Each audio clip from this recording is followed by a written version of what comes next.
राजाधिराजोगिराज परब्रह्म भगवान श्री स्वामी समर्थ महाराज यांच्या चरणी त्रिवार वंदन. ब्रह्मीभूत पिठले महाराज, परमपूज्य मोरे दादा आणि तुम्हा आम्हा सर्वांच्या हृदयामध्ये विराजमान असलेले नारायणी गुरुमाऊली यांच्या चरणी त्रिवार वंदन. तसेच इथे जमलेल्या सर्व समर्थ सेवेकरांना श्री स्वामी समर्थ. उधळा रे गुलाल वाजवा रे नगारे, उधळा रे गुलाल वाजवा रे नगारे, त्रिलोक्याचे स्वामी आज धरतीवरती आले. किती भाग्यवान आपण आहोत की स्वामी त्रिलोक्याचे जे स्वामी आहेत त्यांच्या सेवेमध्ये आहोत. त्रिलोकाचे स्वामी म्हणजे कोण? स्वर्गदेव, जिथे आपले देव राहतात त्यांचे स्वामी. आपले जे काही भूलोक आपण इथे राहतो इथले स्वामी, आणि पाताळ इथले स्वामी जे कोणी आहे ते आपले स्वामी महाराज आहेत. आपण स्वामी विषयात जाणून घेण्याच्या अगोदर आपण ज्या मार्गामध्ये आहोत, ज्या मार्ग थ्रू महाराजांची सेवा करत आहोत, त्या मार्ग कसा निर्माण झाला, नेमकी काय झालं हे प्रत्येक सेवेकऱ्याला माहिती पाहिजे. कोणी जर विचारलं तुम्ही कोणत्या मार्ग थ्रू हे करता, आपण सांगतो दिंडोरीपणे, पण तो मार्ग कसा उभा राहिला, कसं काय झालं हे सर्वांना सांगता आलं पाहिजे. त्यासाठी आपण अगोदर थोडंसं हा मार्ग कसा उभा राहिला हे आपण बघूया. बघा, रत्नागिरी जिल्ह्यामध्ये नारायणदास हे पिठले महाराज नारायणदास हे जन्माला आले. रत्नागिरी जिल्ह्यामध्ये संपत्ती खूप होती, घरची वातावरण हे खूप धार्मिक होतं. सर्व काही व्यवस्थित असताना त्यांचं मन हे परमात्म्याकडे वळलं गेलेलं होतं. त्यांचं मन हे शांत राहत नव्हतं. सारखी परमात्म्याची गोडी त्यांना आवडायची. त्यांचं लग्न देखील झालं. ज्यावेळेस लग्न झालं संसारात त्यांचं मन लागत नव्हतं. त्या दिवशी एक दिवस महाराजांनी त्यांना स्वप्नामध्ये दृष्टांत दिला. इथे तू कशासाठी आलेला आहे आणि काय करत आहे, त्यांना सर्व काही दृष्टांत झाला. महाराजांनी सर्व काही सांगितलं. त्या क्षणी ते म्हटले की मी आजच संसारावरती तुळशीपत्र ठेवून देतो. आणि पिठले महाराजांनी तुळशीपत्र संसाराचा त्याग केला. मग स्वामी महाराज त्यांना नरसोबावाडी येथे घेऊन गेले. तिथे श्रीपाद श्रीवल्लभ महाराजांचा जन्म त्यावेळेस झालेला होता. श्रीपाद प्रभूंना सांगितलं गेलं की म्हणजे श्रीपाद प्रभूंनी पिठले महाराज त्यांचं गुरुपद स्वीकारलं. त्यांना आपल्या समोर बसून सांगितलं की आज तुझं नाव हे बदललं आहे. त्यावेळेस नारायणदास श्रीपाद श्रीवल्लभ पिठले असं त्यांचं नाव ठेवण्यात आलं. त्यांचं नाव झालं. त्यानंतर त्यांना हिमालयामध्ये महाराजांनी तपश्चर्यासाठी बसवलं. घोर तपश्चर्या करून जे तेजस्वी पुरुष बाहेर आले ते पिठले महाराज. त्यानंतर ते भ्रमंती करू लागले. भ्रमंती करता करता त्यांना असं सांगितलं होतं महाराजांनी की पुढे तुला एक कार्य करायचं आहे. ते कार्य म्हणजे तुला राम भक्त भेटेल, त्या राम भक्ताला तुला दीक्षा द्यायची आहे, त्याचं गुरुपद स्वीकारायचं आहे आणि हे कार्य तुला पुढे न्यायचं आहे. आज याचा वेळ वाढवायचा आहे हे सांगितलं होतं. मग ते भ्रमंती करत करत नाशिक येथे आले. तिथे आल्यानंतर एका भाड्याच्या खोलीमध्ये पिठले महाराज राहू लागले. त्यांची दिनचर्या ही 3 वाजल्यापासून चालू व्हायची. त्यानंतर असेच लोक त्यांच्याकडे येऊ लागले. तिथे महाराजांचा दरबार त्यांनी स्थापन केला. प्रश्न उत्तर हे होऊ लागले. एक दिवस असे परमपूज्य मोरे दादा त्यांच्या दर्शनासाठी आले. मोरे दादांचा जन्म झाला. तेही खूप त्यांच्याकडे देखील खूप संपत्ती, खूप धन, त्यांच्याकडे 30-40 एकर जमीन आहे, आज देखील आहे. ती जमीन त्यांचे वडील देखील खूप धार्मिक, आई धार्मिक. त्यामुळे अशा माता पितांच्या पोटी परमपूज्य मोरे दादा यांचा जन्म साकार झाला. कारण पुढे हे कार्य करायचं होतं, त्यासाठी मोरे दादांचा जन्म झाला. आणि मोरे दादा हे लहानपणापासून देवाचे भक्त म्हणजे राम भक्त होते. आणि पिठले महाराजांच्या दर्शनात जेव्हा आले त्यावेळेस पिठले महाराज म्हटले की आम्ही तुमचीच वाट बघत होतो, आलेत का असं म्हटले. आणि त्यांना गुरु दीक्षा दिली. ज्यावेळेस पिठले महाराज आणि मोरे दादा यांची गुरुदीक्षा झाली त्यानंतर मोरे दादा तिथे जाऊ लागले, त्या कार्यामध्ये सहभागी होऊ लागले. ज्यावेळेस पिठले महाराजांचं महानिर्वाण झालं त्यावेळेस दिंडोरी येथे नाशिक येथे जो हे होतं मठ स्थापन केलेला होता, मोरे दादांना ते कार्य करायला थोडं अवघड जात होतं. कारण घरची शेती सर्व काही बघणे आणि इकडे नाशिकमध्ये जाणं हे खूप अवघड होतं. त्यामुळे मोरे दादांनी जो काही मठ आहे महाराजांचा प्रधान केंद्र आज आपण जिथे म्हणतो दिंडोरी येथे, त्या मठाची स्थापना मोरे दादांनी केली. आणि त्या मोरे दादांनी स्थापना केल्यानंतर तिथे जे कोणी दुःखित पीडित येत होते त्यांना मार्गदर्शन करून सेवा करून मुद्रण साहित्य त्यावेळेस निर्माण केलं गेलं. त्यावेळेस असं काही नव्हतं की नेटवर वगैरे एवढं प्रचार प्रसार देखील नव्हता. मोरे दादांना फार कष्ट सहन करावे लागले हा कार्य करण्यासाठी, हा मार्ग उभा करण्यासाठी. कारण बघा, मोठं असल्यानंतर कोणीही घेतं, पण जेव्हा छोटं काही असतं, विश्वास नसतो, त्यावेळेस कोणी फार येत नाही. त्यावेळेस स्त्रियांवर देखील खूप अत्याचार, स्त्रियांना कुठेच काही करायला संधी नव्हती. त्यावेळेस मोरे दादांनी स्त्रियांना जो काही आपला मार्ग आहे त्याचा पाया बनवलं, स्त्रियांना प्रचार प्रसार करण्यासाठी सक्षम केलं.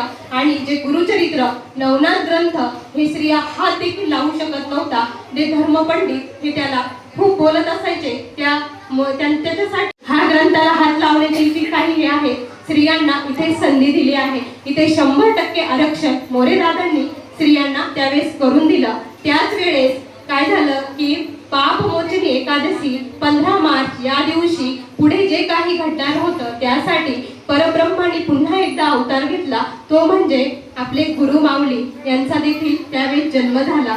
गुरु माऊलींचा जन्म झाला. पित्याची जी सामाजिक सेवा आहे ती बघत होते. मोरे दादा प्रत्येक गावागावात जात होते, प्रत्येकाला स्वामी मार्ग समजून सांगत होते. जिथे जागा भेटेल तिथे बसून प्रश्न उत्तर सेवा करायचे, प्रत्येक ठिकाणी जाऊन मार्गदर्शन करायचे. असे चालत असताना परमपूज्य गुरु माऊली देखील आपल्या वडिलांचा हा सहवास बघत होते. वडिलांना बघून बघून ते मोठे होत होते. त्यांनाही ते देखील खूप अविलक्षण महापुरुष झालेले होते. आणि मग ते देखील असेच वडिलांसोबत जाऊन मार्गदर्शन वगैरे करून ते देखील खूप मोठे झाले. ज्या वेळेस आपलं जे काही आपलं त्र्यंबकेश्वर येथे गुरुपीठ आहे, हे गुरुपीठाची स्थापना करायची होती. का एक आपलं गुरुपीठ पाहिजे आपल्याला काहीतरी करण्यासाठी, प्रतिनिधी तयार करण्यासाठी. कारण पुढे हा वटवृक्ष होणार होता हे माहीत होतं. त्यासाठी पुढे काय होणार आहे भगवंताला माहीत असतं. आज तुम्ही जर गेला त्र्यंबकेश्वरला मासिक सत्संगाला 4थ्या शनिवारी, तर तिथे बसायला सुद्धा जागा राहत नाही, एवढी प्रचंड गर्दी असते. तो कसं निर्माण झालं तर प्रत्येक सेवेकराच्या घामातून, 1 रुपयाच्या कष्टातून तो तिथे दरबार उभा केलेला आहे. गुरुपीठ हे प्रत्येक सेवेकरांच्या 1 रुपयातून उभा केलेलं आहे. ते मोरे दादा आणि गुरु माऊली यांनी. त्यानंतर असंच मग ज्यावेळेस मोरे दादांचं महानिर्वाण झालं, गुरु माऊलींनी हा कार्याचा सर्व कारभार त्यांच्या खांद्यावरती आला. आणि आज तुम्ही बघू शकता की आज आपल्या देशातच नाही तर देशाबाहेर सुद्धा या कार्याला खूप मागणी आहे. गुरु माऊली आपल्यासाठी रात्रंदिवस झटत आहे. आज प्रत्येक दत्तधामावरती, पिठापूर असो, गाणगापूर असो किंवा कुरवपूर असो, इथे प्रत्येक ठिकाणी दत्तधाम हा आपल्या मार्गाचा उभा राहिलेला आहे. तिथे रोज विनामूल्य सेवा घेतली जाते. तिथे अन्नदान देखील रोज होत जातं. आणि गुरुपीठावर देखील 4थ्या शनिवारी अन्नदान होत असतं. आपण म्हणतो की हे सारखे पैसे घेतात, काय करतात, ते कोणी हे करत नाही. परब्रह्माचं कार्य आहे, परब्रह्म ते बघत असतात, ते कधी खात नाही. तर आपले असे मोठे मोठे ते निर्माण करत आहे आज सर्व काही. मोरे दादा चॅरिटेबल हॉस्पिटल हे जे काही स्वप्न आहे माऊलींचं, पुढे आयुष्यात भविष्यात काय होणार आहे हे माऊलींना माहीत आहे. माऊली आजच आपल्याला सांगत आहे की पुढे काय घडणार आहे, पण आपला काही विश्वास त्याच्यावरती नाही. आपण जसं चाललोय पुढं तसंच चाललो आहे. त्यासाठी मोरे दादा चॅरिटेबल हॉस्पिटल यासाठी देखील ज्याप्रमाणे गुरुपीठ 1 रुपयाच्या घामातून उभं राहिलं, त्यात आज देखील सेवेकरांना महाराज माऊली सांगतात की तुम्ही जर या हॉस्पिटलसाठी देणगी दिली आणि चढावी लागणार नाही. जरी चढावी लागली तरी लवकर त्यातून बाहेर तुम्ही निघू शकता. कारण आपण जर डॉक्टरकडे गेले, MRI करायला लावला, CT स्कॅन करायला लावले, तर डॉक्टर सांगतात 10,000 12,000. आपण त्यांच्या पुढे काहीच बोलू शकत नाही. तोंडातून जेवढी रक्कम निघेल तेवढी रक्कम आपल्याला तिथे द्यावी लागते. त्यासाठी आपण या कार्यासाठी थोडासा आपला मुंगीचा वाटा म्हणून मोरे यांचे गुरु माऊलींचं स्वप्न पूर्ण करण्यासाठी चॅरिटेबल हॉस्पिटल लवकरात लवकर उभं राहण्यासाठी आपण देखील याच्यामध्ये भाग घ्यायचा आहे. फक्त 151 रुपयापासून आपण सुरुवात करू शकतो. आपल्या महिन्याची जी कमाई आहे, जे काही आपल्याला भेटतं ते महाराज देत असतं, त्यातून फक्त 151 रुपये आपल्याला घ्यायचे आहे आणि आपल्याला त्यातून द्यायचे आहे. दुवा आणि दुवा हा याच्यामध्ये होणार आहे. जो कोणी तिथे पेशंट येणार आहे तो दवा आणि दुवानी बरा होणार आहे आणि त्याचे आपल्याला त्याचे आशीर्वाद हे मिळणार आहे. अशा प्रकारे हा मार्ग आता इथे उभा राहिलेला आहे. आता आपण येऊया की महाराजांचा जन्म कसा झाला, महाराज कसे आले हे आपण आता बघूया. दत्तप्रभूंनी काय केलं की म्हणजे जे काही सर्व जगाचं गुरुपद स्वीकारलं आणि त्यानंतर आपले श्री स्वामी समर्थ महाराज यांचा बाल रूपामध्ये पंजाब प्रांतामध्ये छेडीखेडे प्रांतात धरणी दुभागून वटवृक्षाखालून महाराजांचा जन्म झाला. छोटीशी मूर्ती बालमूर्ती तेथे प्रकट झाली. त्यानंतर महाराजांनी 229 वर्ष भ्रमंती केली, पूर्ण सर्व याच्यामध्ये भ्रमंती केली. त्यानंतर श्रीपाद श्रीवल्लभ हा अवतार पिठापूर येथे धारण केला. पिठापूर मध्ये अवतार हा धारण केल्यानंतर 100 वर्ष कार्य केल्यानंतर पुन्हा लाड कारंजा येथे वाशिम येथे नृसिंह सरस्वती हा अवतार धारण केला. गाणगापूर, नरसोबाची वाडी, औदुंबर अशा विविध ठिकाणी भ्रमंती करून मठाची स्थापना करून दुःखित पीडितांना दुःखमुक्त करून हा कार्य संपून पुन्हा कर्दळी वनामध्ये गेले आणि तेथून पुन्हा जो मूळ अवतार होता श्री स्वामी समर्थ महाराज हे पुन्हा आपल्या मूळ अवतारामध्ये रूपांतर झाले. आणि तिथे जेव्हा स्वामी महाराज आले होते पंजाब मध्ये त्यावेळेस सुरुवातीला त्यावेळेस तिथे हस्तिनापूरचा राजा होता. त्यावेळेस त्यांना शाप दिला होता की तू जेव्हा हे होशील इथं तुझं सर्व काही राज्य आता संपून जाईल, तू जेव्हा पुन्हा जन्म घेशील तेव्हा अक्कलकोट मध्ये तू राजा होशील, त्यावेळेस मी तिथे येईल आणि तुझा उद्धार होईल. मग त्यावेळेस मालोजी राजे हे अक्कलकोट मध्ये आले आणि महाराजांचं तिथे आगमन झालं. स्वामी चरित्रामध्ये आपण पाहतो धर्मसंस्थाकारने युगागी अवतार घेणे जगतप्रतीचे कर्तव्य. धर्मसंस्थाची स्थापना करण्यासाठी धर्माची स्थापना करण्यासाठी प्रत्येक भगवंताला अवतार घेणं हे कर्मप्राप्त आहे. त्यासाठी महाराजांनी आपल्याला अध्याय घेतला आहे. पहिला अध्याय त्यामध्ये तुकाराम महाराज सर्व काही जे संत लोक आहेत ते लोक पावत चाललेले आहेत त्यांची आठवण देखील आपल्याला स्मरणात राहावी त्यासाठी पहिल्या अध्यायामध्ये त्यांनी सांगितलं आहे. दुसऱ्या महाराज अध्यायामध्ये महाराजांनी ते कसे आले कुठून आले याची सर्व काही माहिती आपल्याला स्वामी चरित्रामध्ये सांगितली आहे. तिसऱ्या अध्यायामध्ये महाराजांनी अक्कलकोट मध्ये प्रवेश केला. महाराज सर्वप्रथम अक्कलकोट मध्ये आले खंडोबा मंदिरामध्ये. तिथे जे यवन होते त्यांना काहीतरी दृष्टांत दाखवला. तो दृष्टांत बघून तेही स्वामींचे भक्त झाले. चोळाप्पा महाराज हे महाराजांचे अगोदर पासूनचे भक्त होते पूर्वजन्मीचे, त्यामुळे त्यांच्या घरी सुरुवातीला महाराज गेले. पूर्वपुण्याई होती गाठी म्हणून घडल्या या गोष्टी, झाली स्वामी राज भेटी परम भाग्य आपुले. कारण आपलं खूप भाग्य आहे की चोळाप्पांचं जसं भाग्य आहे तसेच आपण देखील भाग्यवान सेवेकरीच आपण इथे येऊन बसलेलो आहे. कारण मागच्या जन्मीचं आणि आत्ताच आपलं काहीतरी स्वामींचं नातं आहे म्हणून आपण इथे येऊन बसलेलो आहोत. त्यानंतर चोळाप्पाच्या घरी महाराज जेवण वगैरे करतात आणि जे यवनांना तिथून आले होते यवनांना ताटामध्ये जेवायला घेतात. ज्यावेळेस यवनांना बसतात त्यावेळेस चोळाप्पाची जी काही सासूबाई होती आम्हाला खूप मोठं पाप झालं अशी म्हणून ती शिवशिव म्हणून खूप हे करत होती. त्यावेळेस महाराज म्हटले माणूस एकच जात माणुसकी हा एकच धर्म. महाराजांनी त्याच वेळेस हे दाखवून दिलं की इथे कुठलाही भेदभाव नाही. त्यालाही 2 पाय आहेत, त्यालाही 2 हात आहेत, त्यालाही 2 डोळे आहेत. माणूस ही एकच जात आहे आणि माणुसकी हा एकच धर्म आहे. कुठलाही भेदभाव इथे नाही महाराजांनी दाखवून दिलं. त्यानंतर चौथ्या अध्यायामध्ये जे काही महाराज त्यांची परीक्षा घेण्यासाठी महाराजांची 2 संन्यासी येतात बघा आणि ते महाराजांची परीक्षा म्हणजे एक ढोंगी आहे असं अगोदर स्वामींविषयी अभद्र बोलतात. स्वामींना भेटण्याच्या अगोदरच स्वामी हे अंतर्यामी, स्वामींना सर्व काही कळालं. ज्यावेळेस स्वामींना ते भेटण्यासाठी येतात स्वामी म्हणतात जे कोणी इच्छुक सेवेकरी होते महाराजांच्या दर्शनाची ज्यांना ओढ होती त्या सर्व सेवेकऱ्यांना महाराज बुद्धी देतात की दर्शनाला यायची. एका सेवेकऱ्याच्या घरी महाराज बसतात तिथे सर्व सेवेकरी येतात महाराजांसाठी. आज जसं आपण काहीतरी अन्न प्रसाद वगैरे आपल्या इच्छेने महाराजांसाठी त्यावेळेस देखील सेवेकरी आणत होते. महाराजांसाठी त्यांनी काहीतरी स्वामींसाठी घेऊन आले. ज्यावेळेस स्वामींसाठी घेऊन येतात त्यावेळेस जे काही जे बसलेले होते ते 2 संन्यासी त्यांना म्हणजे ते बघून त्यांना खूप वाटलं की हा किती मोठा पुरुष आहे, यांना म्हणजे बसले आहे तरी यांना पुढे किती आले आपल्याला आता खूप जेवायला मिळेल. पण त्या दिवशी त्यांना जेवायला मिळत नाही कारण जे काही भक्त होते ते सर्व त्यांच्या पुढल्या वस्तू घेऊन जातात. आणि त्या दिवशी पण महाराजांनी एक दाखवून दिलं जर आपल्यामुळे एखाद्याचं मन दुखत असेल तर आपण देखील समाधानी राहिलं नाही पाहिजे. नाहीतर आपण काय करतो त्याला बोललं तर आपण 2 भाकरी जास्त खातो. पण त्या दिवशी महाराजांनी अन्नाला स्पर्श केला नाही. ते 2 संन्यासी उपाशी राहिले. महाराजांनी जेवण केलं का? महाराजांनी केलं नाही. महाराजांनी याच्यातून आपल्याला हेच दाखवून दिलं की आपल्यामुळे जर एखाद्याचं पण दुखलं असेल आपल्यामुळे आपल्याला कळतंय आपल्या मनाला कळतंय की आपण काय पाप केलं.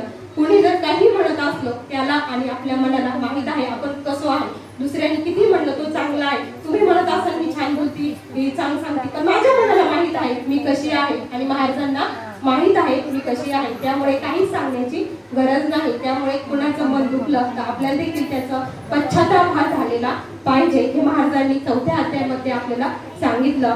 5व्या अध्यायामध्ये जे काही बडोद्याचे राजे होते, महाराजांनी इथे आपल्याला दाखवून दिलं की मी कशाचा भुकेला आहे, मला पैसा अडका काहीच नको, तुमचं काहीच नको, मला फक्त तुमचा भाव महत्वाचा आहे. स्वामी नामाचा जप करिता चारी पुरुषार्थ येते हाता, स्वामी चरित्र वाचिता ऐकता सफल दोष जातील. 4 पुरुषार्थ हातामध्ये येतात स्वामी चरित्र वाचल्यानंतर, हे स्वामींनी सांगितलं आहे. 4 पुरुषार्थ कोणते कोणते आहे? अर्थ, धर्म, काम, मोक्ष. हे 4 पुरुषार्थ आपल्या हातात. फक्त एवढं मोठं सामर्थ्य त्या स्वामी चरित्रामध्ये आहे. त्याचे नावच दिलेलं आहे सारामृत. सगळ्यांचं अमृत ज्याच्यामध्ये आहे ते आहे सारामृत. त्याच्यामुळे त्याला सारामृत हे नाव दिलेलं आहे. स्वामी चरित्र सारामृत, सगळ्यांचं अमृत. हा जे अमृत आहे तो प्राशन करेल, त्याचं कल्याण झाल्याशिवाय राहणार नाही. 5व्या अध्यायामध्ये तात्यासाहेब येतात महाराजांना घेऊन. महाराजांची काहीच भक्ती नसते, राजा सांगतो म्हणून येतात. त्यांना खूप गर्व असतो संपत्तीचा की मी आता यांना लगेच घेऊन जाईल, आणि ते अक्कलकोटमध्ये येतात. खूप पैसा खर्च करतात, पण सेवेकरी मात्र खुश होतात. जे सेवेकरी असतात महाराजांचे ते खुश होतात, पण महाराज त्यांच्यावरती खुश होत नाही. गुरुचरित्राचंही पारायण करतात तरी देखील महाराज खुश होत नाही. जे करती धांबिक भक्ती तयावरी स्वामी कृपाण करती, जे सद्भावे ओवाळती तयारी होती कृपाळुआ. किती सुंदर गोवी स्वामींनी सांगितली आहे. जे धांबिक भक्ती करती त्याच्यावरती मी प्रसन्न होत नाही, जो सद्भावने ओवाळतो भावे पत्र पुष्प अर्पिता समाधान स्वामी ते. तुमचे पैसे अडके काहीच नको त्यांना, फक्त अंतकरणापासून भावनेने एक पत्र, झाडाचं एक पान जरी आपण केलं तरी त्यांना पुरेसं आहे, हे स्वामींनी सांगितले आहे. त्यानंतर यशवंतराव देखील तात्या साहेब खिन्न झाले, त्यांना ते काही घेता आलं नाही. स्वामींना पळून नेण्याची युक्ती केली. चोळाप्पा महाराज मात्र तेथे फसले गेले.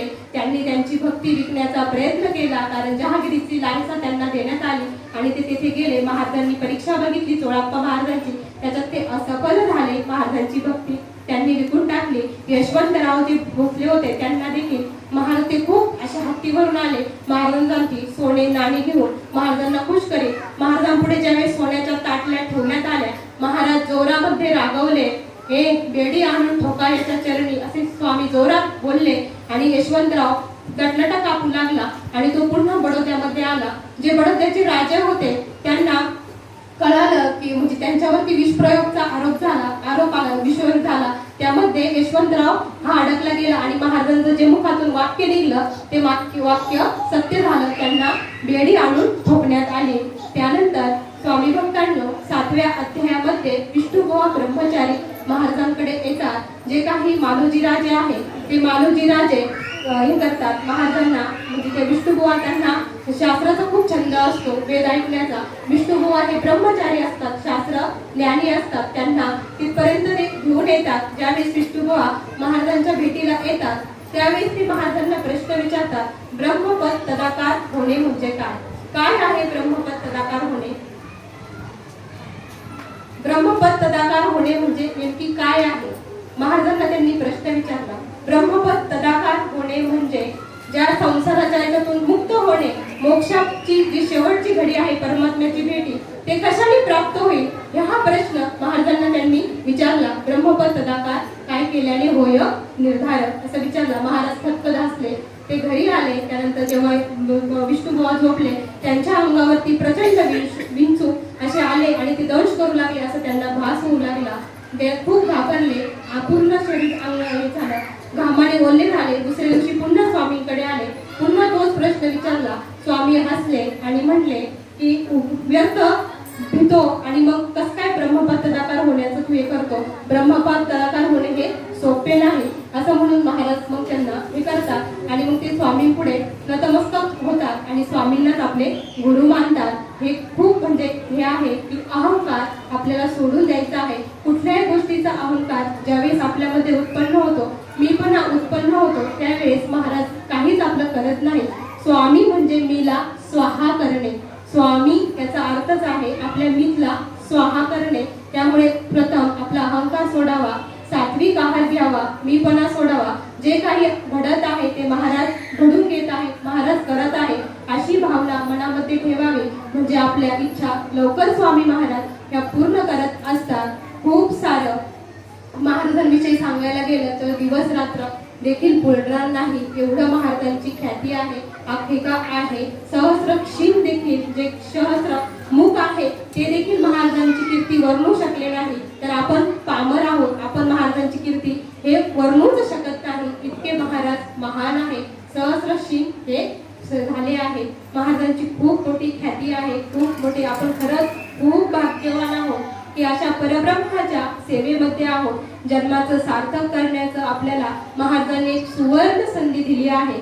या संधीचं सार्थक प्रत्येक भक्ताने करायचं आहे. तुम्ही जे काही दुःखासाठी इथे आलेला आहात ते दुःख तुम्ही महाराजांनी ते दुःख तुम्हाला फक्त एक निमित्त मात्र दिलेलं आहे. पण ज्यासाठी तुम्हाला खरं इथे बोलवलं आहे ते ध्येय तुम्ही ओळखा.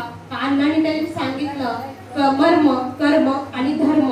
मर्म काय आहे, उद्देश काय आहे, कशासाठी आपण हे करत आहे, कासाठी एवढा अट्टहास करत आहोत. तुम्ही इथे तुमच्यासाठी येतात की महाराजांसाठी येतात हा प्रश्न एकदा आपल्या मनाला विचारायचा आहे. आपला उद्देश ठरवायचा आहे. रस्ते खूप आहेत, कुठल्या रस्त्याने जायचं आहे तो रस्ता पकडायचा आहे, त्या रस्त्याने जायचं आहे. एकदा महाराजांना निस्वार्थ भावनेने सेवा करून बघा. महाराजांकडे काहीच मागू नका, निस्वार्थ भावना म्हणा मी तुम्हाला शरण आलेलो आहे आणि माझं जे काही योगक्षम आहे आजपासून तुम्ही चालवा. जे काही घडणार आहे ते तुम्ही घडून घ्या असं महाराजांना विनंती करा आणि त्यानंतर सेवेला सुरुवात करा. काहीच मागण्याची गरज नाही. ते अंतर्यामी आहे. त्यांना योग्य वेळ योग्य काळ आल्यानंतर तुमची भक्ती बघून ते नक्की तुम्हाला सर्व इच्छा पूर्ण करणार आहे. ज्याप्रमाणे बाळाप्पा महाराजांना स्वामींनी कधीच आपल्यापासून दूर जाऊ दिलं नाही.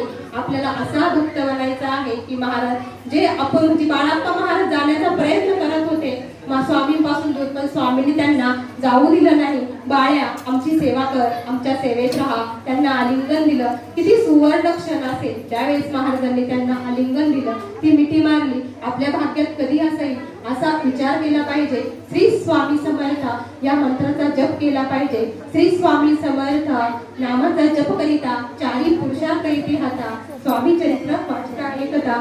खूप मोठं भाग्य आपलं आहे की आपण या सेवेमध्ये आहोत. महाराजांना आपल्याकडून जे काही करत आहे स्वामी करत आहे, आपण फक्त निमित्त मात्र आहोत. मी पण सोडून द्या आपल्याला आणि असंच सेवा करत राहा. महाराजांची एकरूप राहा. कितीही दुःख येऊ, कितीही संकट येऊ, महाराजांना सोडण्याचा कधीच प्रयत्न करू नका. महाराजांची अखंड अविरतपणे सेवा करून घ्या हीच स्वामीचरणी प्रार्थना. बोलताना काही वाचिक मानसिक अपशब्द गेले असेल तर माफ करा. जे काही चांगलं असेल ते घ्या, जे वाईट असेल ते माझं द्या. मी बोलली नसून महाराजांनी माझ्या मुखातून हे शब्द बदलून घेतलेले आहे. हे स्मरण करा आणि त्याप्रमाणे सेवा करा. झालेली सेवा महाराज माऊली यांच्या चरणी अर्पण करते. श्री स्वामी समर्थ.